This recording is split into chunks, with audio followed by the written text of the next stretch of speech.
And good morning. Yes, we should be live now. Live from the studio here in Professor de Koning's basement.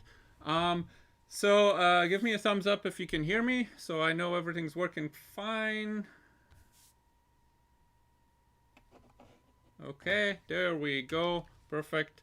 So what we're going to do today is continue talking about collisions, and actually we're going to do a couple of problems on collisions. We're going to do a kinetic and elastic and an inelastic collision, and that will hopefully be a good illustration of this material.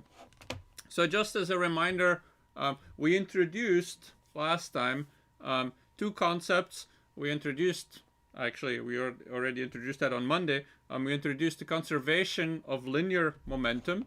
So let me show. So conservation of linear momentum, which was something that is true for all collisions that happen, or for any closed system. So for any closed system, linear momentum will be conserved. And a closed system, as a reminder, that was a system where there's no net force from or on the outside world. And in addition, there's also no mass exchanged with the outside world. So a closed system is one that is isolated, or that you can consider to be isolated from the outside world. And it's actually a fairly common, in many cases, an assumption, but in many cases it's a very good assumption. So you may actually hear people talk about closed systems. So just the other day, it was in the news again when people are talking about quantum computers.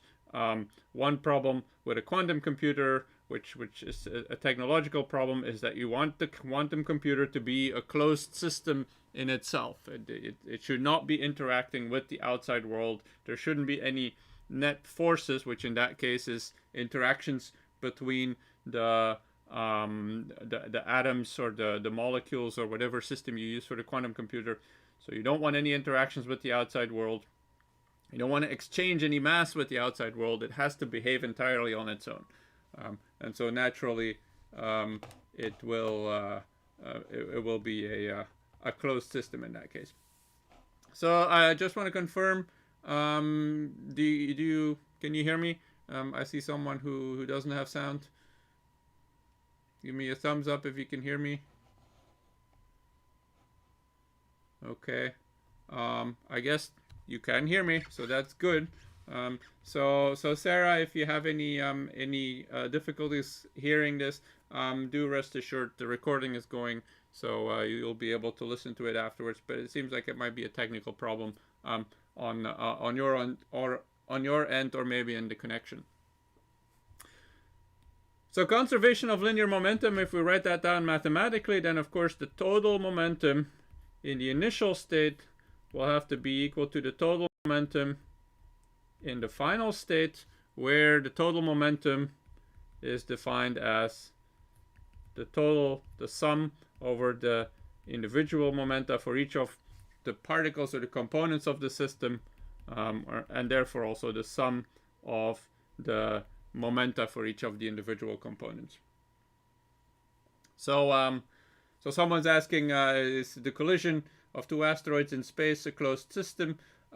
Yes, it's a closed system, or it would be a good approximation to write this as a closed system.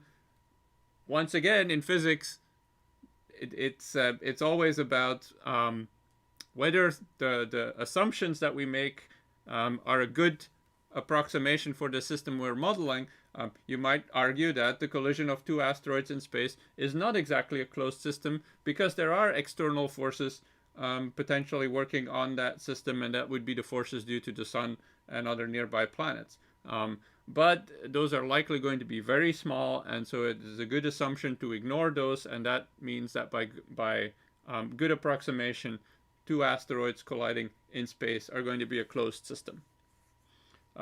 So a lot of the decisions that you make in physics when you're modeling a problem is about what you're ignoring when you're making the assumption that this is a closed system, and whether it is okay to ignore that in this particular problem, or whether that the stuff that you're ignoring is actually much more important. So that's conservation of linear momentum. The other thing we started talking about, were the types of collisions. And I'm not going to talk about conservation of anything here, even though for an elastic collision, which is one type of collision, the kinetic energy in the initial state and the final state is identical.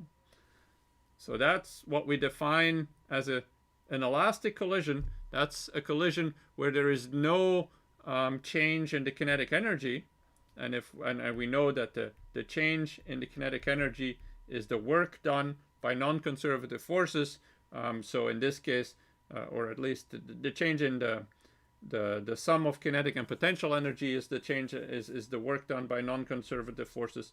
But if we assume that the potential energy doesn't change with the collision, then the kinetic energy, change in kinetic energy, is the work done by non-conservative forces. So in this case, if there's no change in kinetic energy, it means that the work done by non-conservative forces is zero. So there's no dissipation in this collision.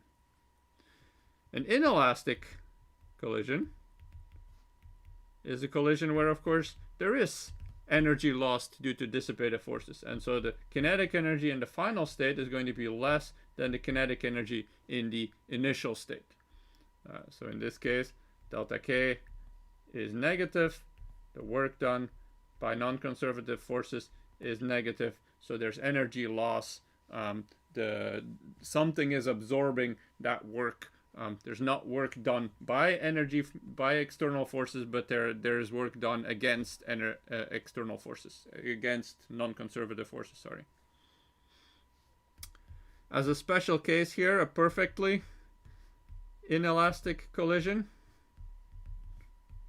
is a collision where the kinetic energy in the final state is minimized. So it is as small as it can possibly be. That doesn't mean it has to be zero.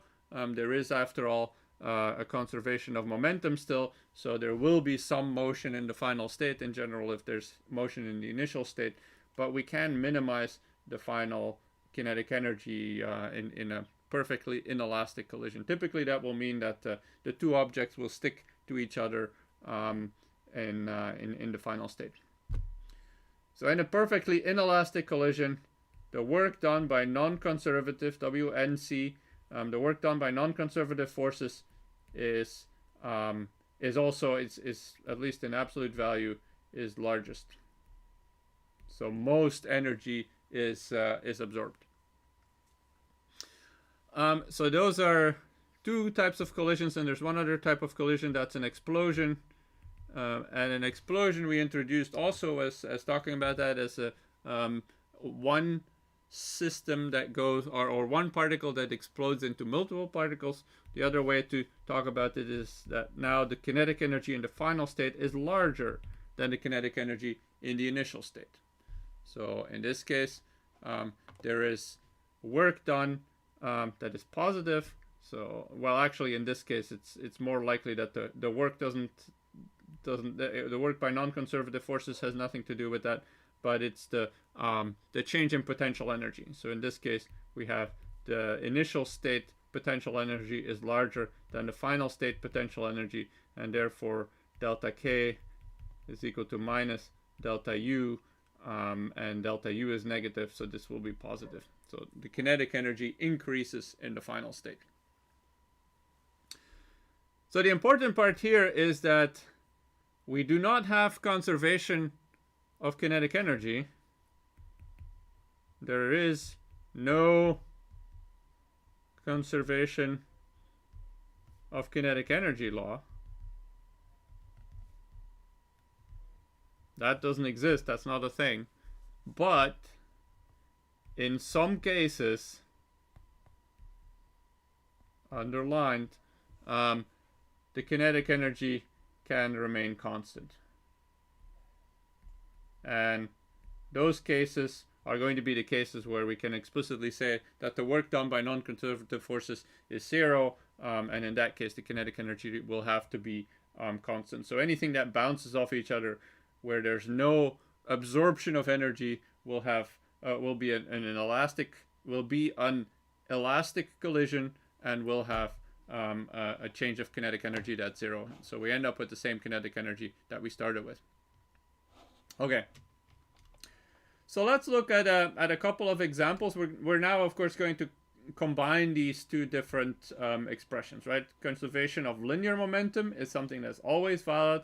And then we're going to know something about the collision that allows us to decide whether we're in the elastic collision, inelastic collision, perfectly inelastic collision, or explosion scenario. And that will give us then the second equation that allows us to solve the problem.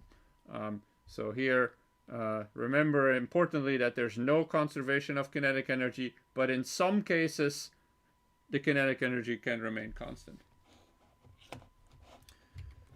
Okay, so let's look at, well, I just wrote down the problem-solving strategy that I outlined here. So in this closed system, which always conserves energy, it might also, I don't like to write the word conserve kinetic energy here, but it might also have constant kinetic energy. So we're going to want to define the closed system. We're going to write down the equations that are always valid, the expressions for the conservation of momentum.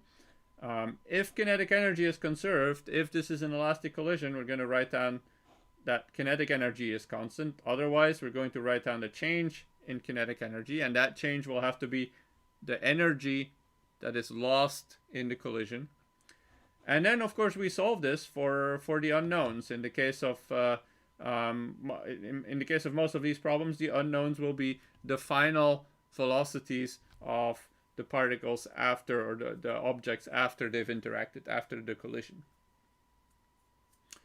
Okay, so let's look at an example here. I'm a subatomic physicist, so I like this example, which is a proton and a neutron interacting with each other in a perfectly inelastic collision, such that after the collision they've actually combined into a deuteron, a heavy form of hydrogen, and with one neutron and one proton in the nucleus, and that deuteron as one particle moves away with a final velocity. So what will be the final velocity of the deuteron after this collision? And we're going to make a couple of assumptions here, which are again mostly true but not exactly true. We're going to assume that the mass of the proton and the mass of the neutron are identical, and that the mass of the deuteron is twice the mass of the proton and the neutron.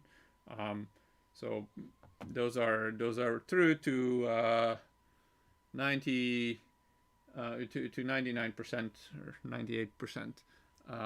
So they're very good assumptions to make. So we're going to do this, of course, symbolically, because we like doing problems symbolically, because then you can plug in different numbers and still use the work that you've done symbolically. So let's start with writing down the initial momentum. So this is going to be your proton deuteron collision. Sorry, not proton deuteron, proton neutron collision. So we have our proton going in this direction, or like our neutron going in this direction, each with a mass big M, and we have an initial velocity for the proton and an initial velocity for the neutron. And we actually are going to give those vector symbols, but let's use the magnitude here on this picture. So the initial total momentum, P total in the initial state, is, well, big mass for the proton times the initial velocity for the proton, minus, because this is a vector quantity, the mass of the neutron times the initial velocity of the neutron. So that's the initial momentum. The final momentum, that's when our proton and neutron have combined and now are flying off. Let me make sure I use the right... Oh, there's no arrows here, so we're just going to say it's moving in that direction. Who knows? If we are wrong, then we will find a negative sign for the final velocity of the deuteron, VFD. The total momentum in the final state is therefore the mass of the deuteron, which is 2m, times the final velocity of the deuteron. And what we've used here, in some sense, is we've used the fact that this is an inelastic collision. We've used the fact that this is a single particle. So the benefit of that is that there's only a single unknown. And that single unknown we can solve with one equation, which is our conservation of linear momentum. So if we solve this equation now, mvi p minus mvi n is equal to 2m vfd. If we solve that for vfd, you'll see we can of course cancel all of those masses. They're not going to play a role.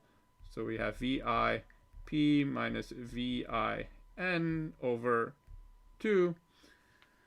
So the velocity of the deuteron will be the average, the signed average, the average of the velocities of the proton and the neutron.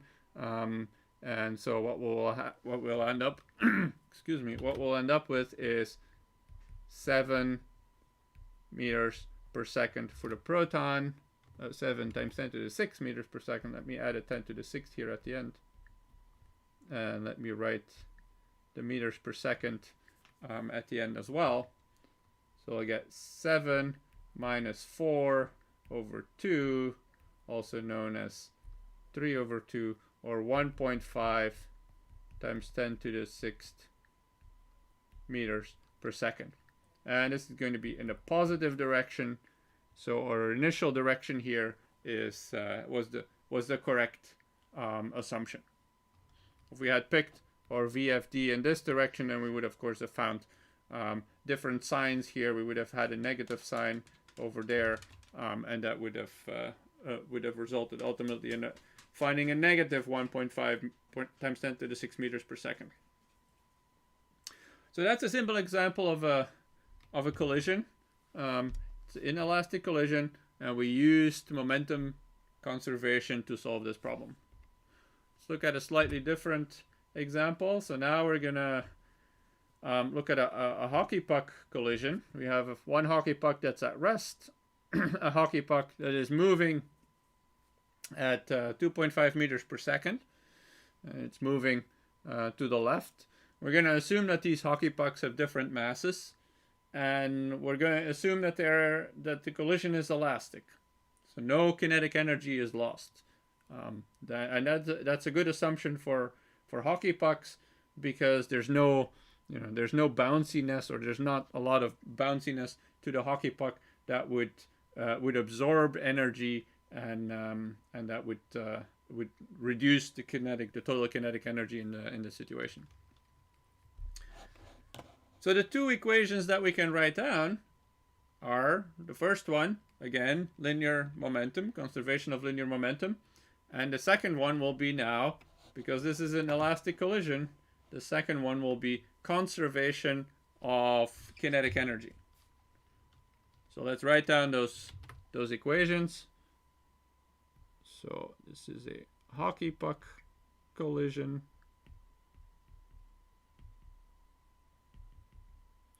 So conservation of momentum, we'll say that the total momentum, so that's mass 1 times V1 initial plus mass 2 times V2 initial is mass 1 times V1 final plus mass 2 times V2 final.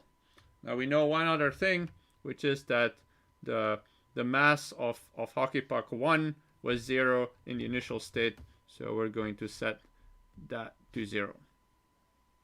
So V1 initial is equal to 0.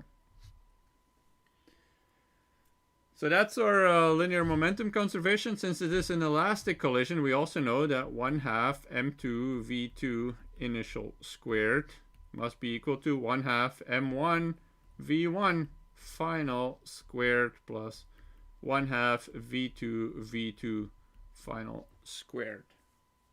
That's conservation of kinetic energy. Of course, we can drop out some terms here in that equation. We don't need to carry the 1/2.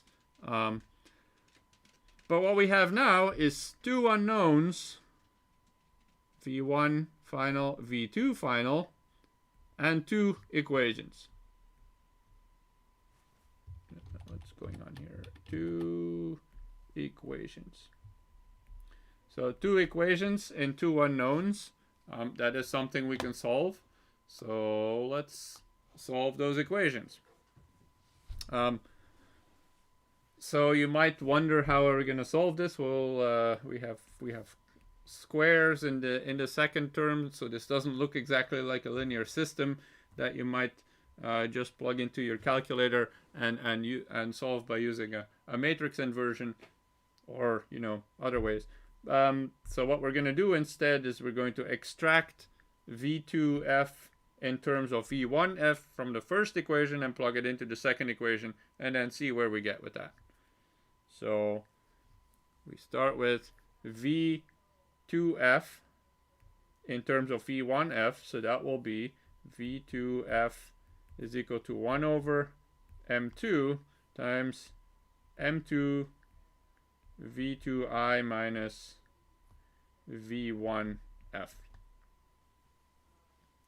m1, that doesn't seem to make any sense here. m1 times v1f. There we go.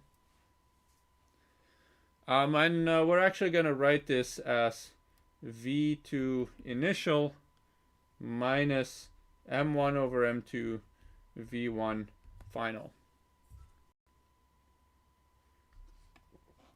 So that's the expression of v2f in terms of v1f. So now we're going to plug that into the second equation, into the kinetic energy equation.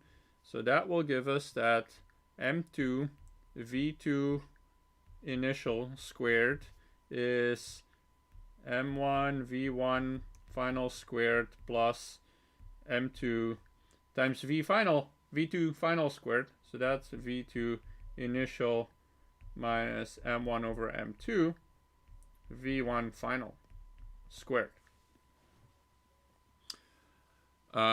We can look at these terms, and what we'll see is we have one square here which will cancel with the square of that term.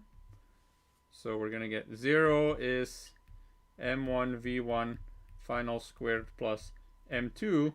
We're already canceling the v2 initial squared term, so we get our double product minus 2 m1 over m2 v2 initial v1 final, and then plus m1 over m2 squared v1 final squared.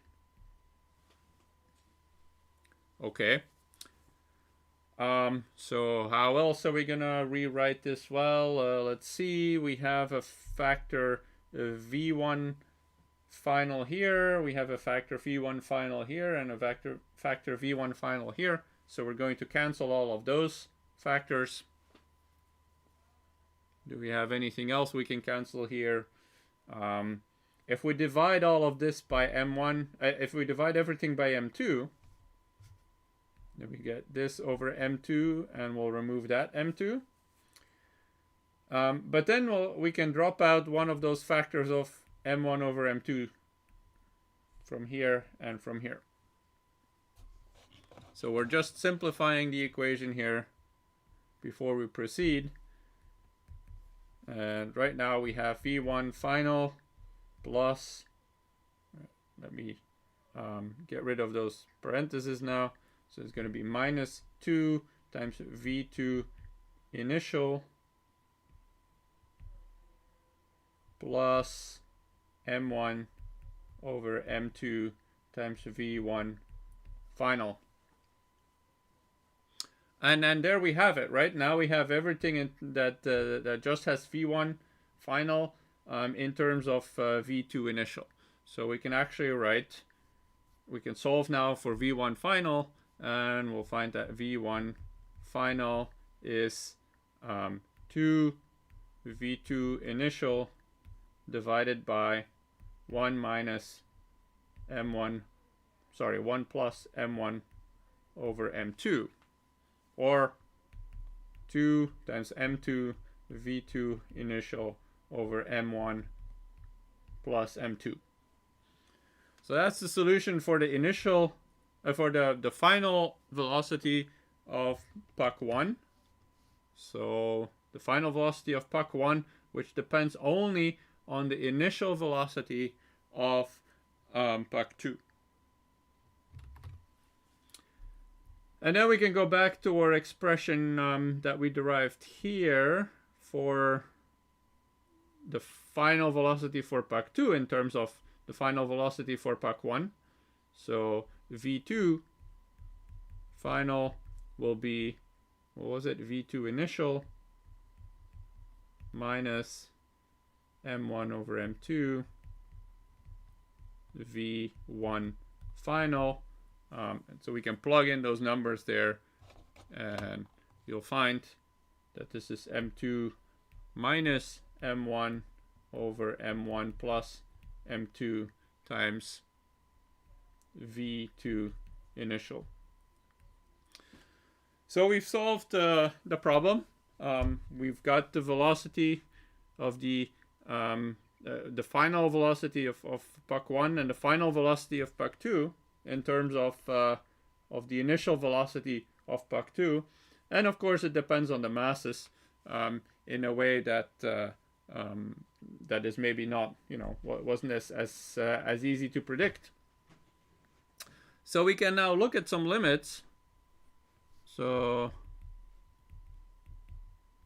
I mean, we could plug in numbers if we were given any numbers, but the problem, well, it actually does give numbers. It gives 2.5 meters per second. We're not given any masses though, or at least I don't have them on my slide. We could plug in the numbers if we of course had them, but we're not going to plug in the numbers. We're going to evaluate the limits. What happens in 3 different cases? What happens when the mass of puck 1 is much larger than the mass of puck 2? Do the results that we got make sense? So in that case, v1 final, which only has the mass here in the denominator, will be close to 0, but the final velocity for puck 2 will be negative mass 1 over positive mass 1, so that will be minus v2 initial. Okay, does that agree with what we expect will happen when mass 1 is much greater than mass 2? So when this puck is much heavier than the puck that is hitting it, well, what we expect to happen is that this large, heavy, massive puck won't move at all, and the puck 2 will just bounce back at exactly the same velocity because kinetic energy is conserved. And that's indeed what we see. The initial velocity and the final velocity of puck 2 have the opposite sign. What happens when the mass of puck 1 is much less than the mass of puck 2?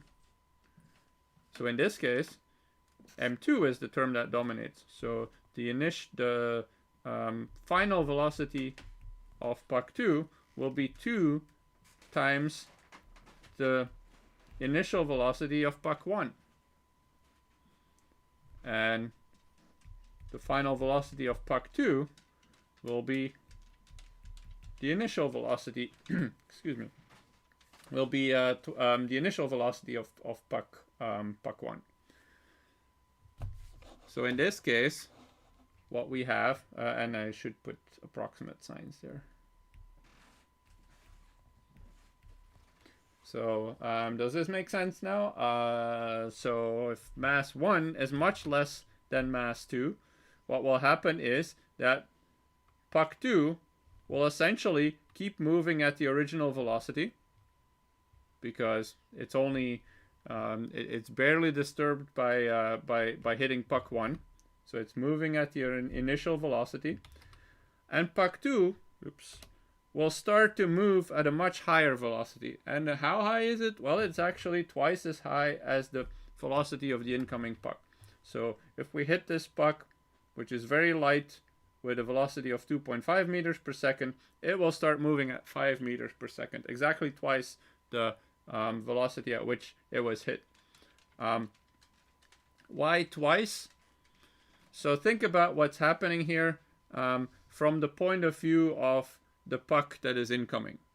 This puck that's incoming sees this lighter puck come towards it at 2.5 meters per second.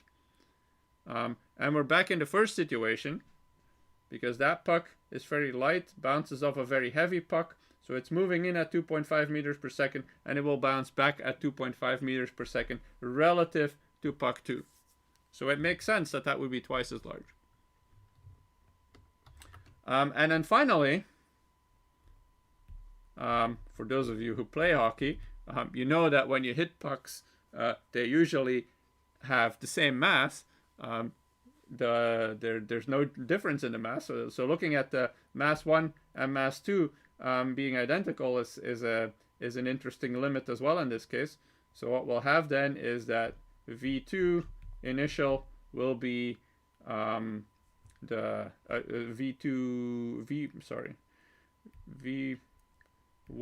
final, which is this expression here, will be 2 times the mass over 2 times the mass. So that's going to be the initial velocity for puck 1, for puck 2, and V2 final will be, well, here we're taking the difference between the two masses, which are the same.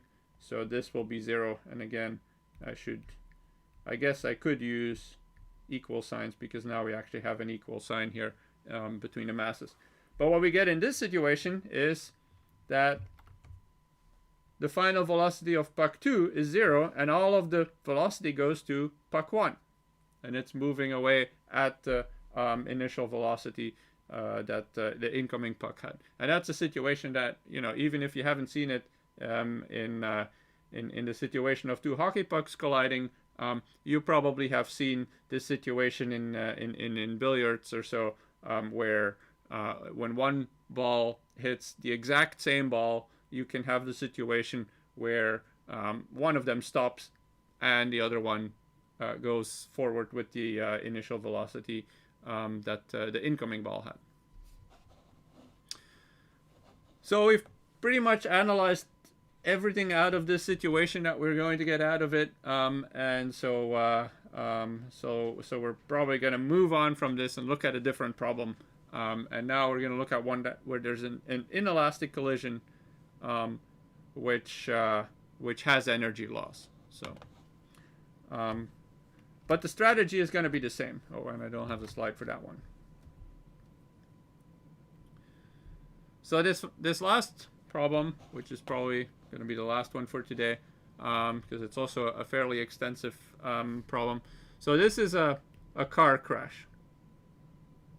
And so we have a truck. Let's call it it's a box truck. It's just drawn as a box here. So that's our initial velocity for the truck. And that truck hits a car. And let's assume the car has some initial velocity too. So there's a collision here. And so what happens after the collision is that the truck is going to go at a little bit of a lower velocity, the final velocity for the truck, and the car will be going at a larger velocity, V car final. Now what happens next is that the car, which had which slams on the brakes, for example, and the car slides forward for a distance d and comes to a halt here. So V car final, is equal to 0. That distance, during that distance, the car had its brakes engaged, so there's going to be friction, and the friction is governed by a coefficient of kinetic friction, mu k.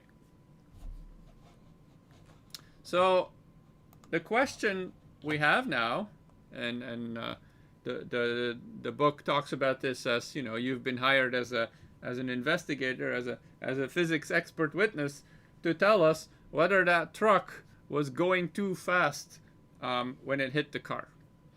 And so we're going to assume that the initial velocity of the car is 0. We're going to assume that the truck hit the car and immediately came to rest. So the car's final velocity after the collision, the truck's initial velocity before the collision are going to be important. And then we know that the car with that final velocity after the collision, that becomes the initial velocity for sliding to a halt. And so the distance will give us the change in kinetic energy. So we can write down for this collision a couple of different things. We can write down, as usual, the conservation of momentum. So the mass of the truck, mt, times the initial velocity of the truck will have to be equal to the mass of the car times the final velocity of the car. Everything else is 0. So the initial velocity of the truck is equal to the mass of the car over the mass of the truck times the mass times the final velocity of the car.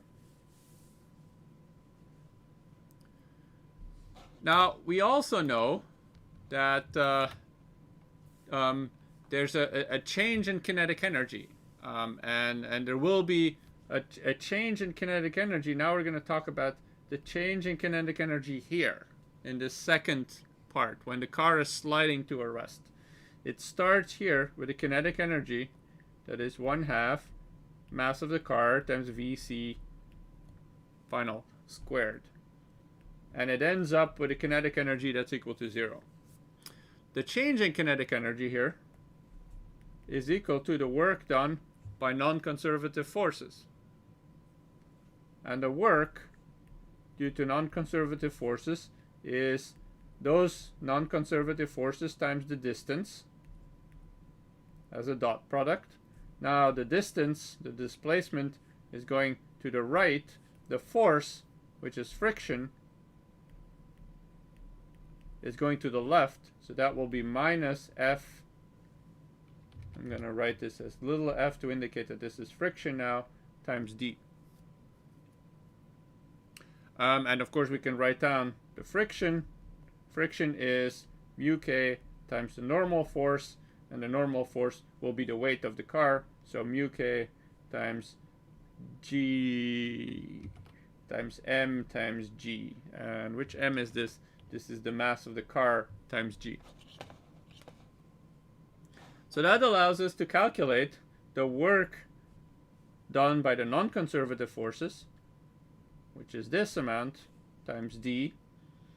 That thing allows us to calculate the final velocity that the car had right after the collision. And that then allows us to calculate the initial velocity of the truck. So putting it all together, the initial velocity of the truck is the mass of the car over the mass of the truck times the final velocity of the car, or mc over mt. And actually, maybe we should solve for the final velocity of the truck here first. So 1/2 mc times vcf squared will have to be equal to mu k mc g times d, or vc final is, let's drop out some terms here, so we can drop out the factors of mass. So that will be mu k 2 mu k GD with a square root. So then back here, we have that, that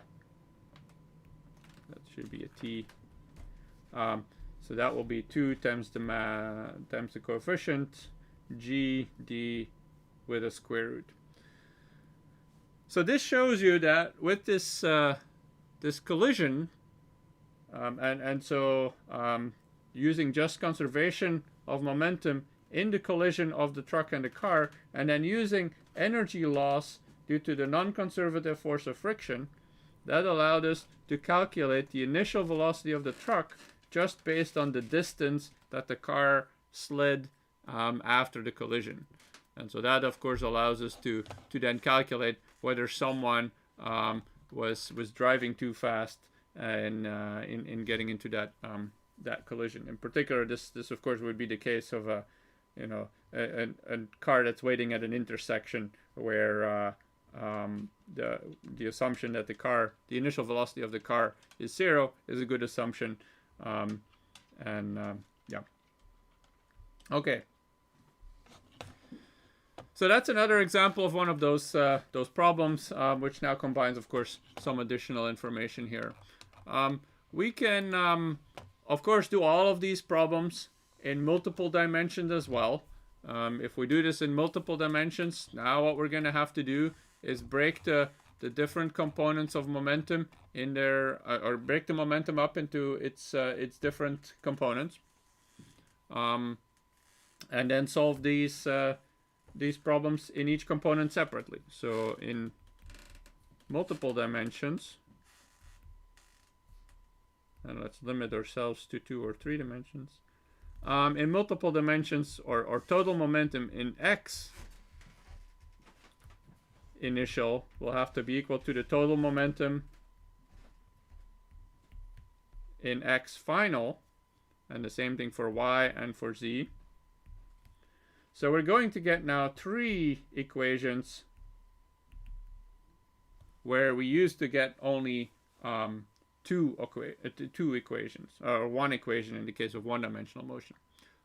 So the 3 equations will have to be satisfied simultaneously. In the case of kinetic energy, if this is an elastic collision, for kinetic energy, of course, the equations won't change. That's a scalar equation, so that remains just a single equation. So we could now, for example, look at this problem with the truck. We could have a car moving in one direction, so that's V car initial. We might have a truck that came in at a different direction. So again, we have a mass of a car, mass of a truck here. So the question will be, what will be the final momentum, the total final momentum? There will be a component that could be the velocity of the car final. There will be a velocity of the car. Let's see, let's make sure this, yeah, this would probably be the right direction approximately. So this will be the final velocity of the truck. And so the sum of the initial momenta will have to be equal to the sum of the final momenta.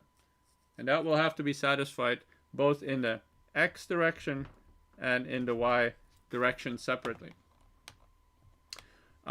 One situation that we could explore here is again an inelastic collision where both of the cars are stuck together. So in that case, an inelastic collision. So now we have our initial momentum. I'm going to even write this as the initial momentum for the truck. We have an initial momentum for the car, and we have a single car truck final momentum. So this is where they're stuck together. And now, of course, we would be able to calculate, for example, at what angle does the car get deflected, or at what angle do the car and the truck move away. So we'd have to do that, of course, again, looking at the x components and the y components separately.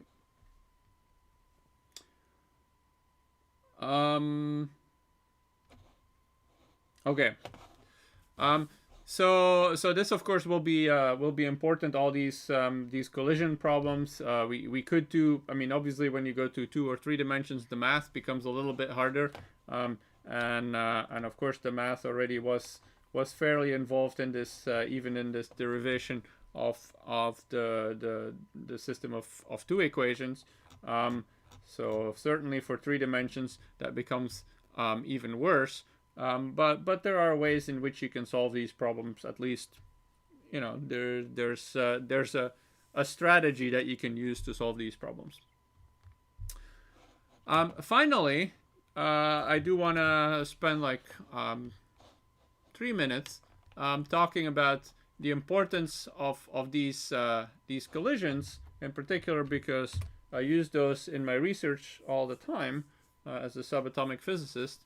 So we use this collision framework also in subatomic physics. So one of the ways in which the structure of the atom was discovered was by looking at collisions between alpha particles emitted by a source of alpha particles here and the components of atoms inside a gold foil.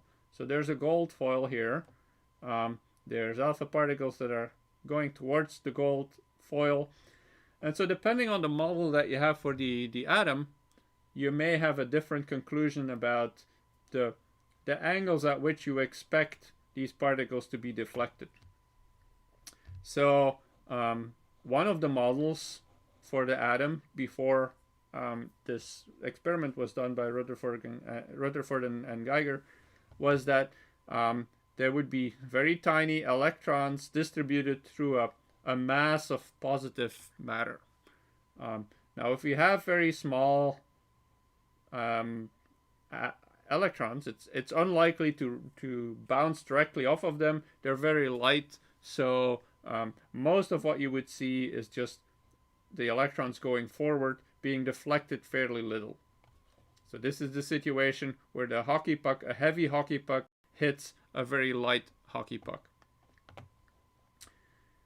Another model at the time, and I'm doing the history backwards here because this model only came up after they realized that they weren't seeing these results. So they saw things bounce at very large angles. So they had to come up with a model for the atom that explains this. And so to get these large angles, we now know to bounce back, we need a very heavy thing inside the gold foil to bounce off of. So all of the mass that in the Thomson model was distributed over this large volume of the atom was now put in the center in the nucleus of the atom at a size of with a mass of all of the mass inside this 0.1% the size of the total atom. So a very dense object. So now we're in the situation where the alpha particles hit a very heavy thing, and they actually have more probability to bounce back at larger angles, and also actually to bounce at larger angles when they're going forward.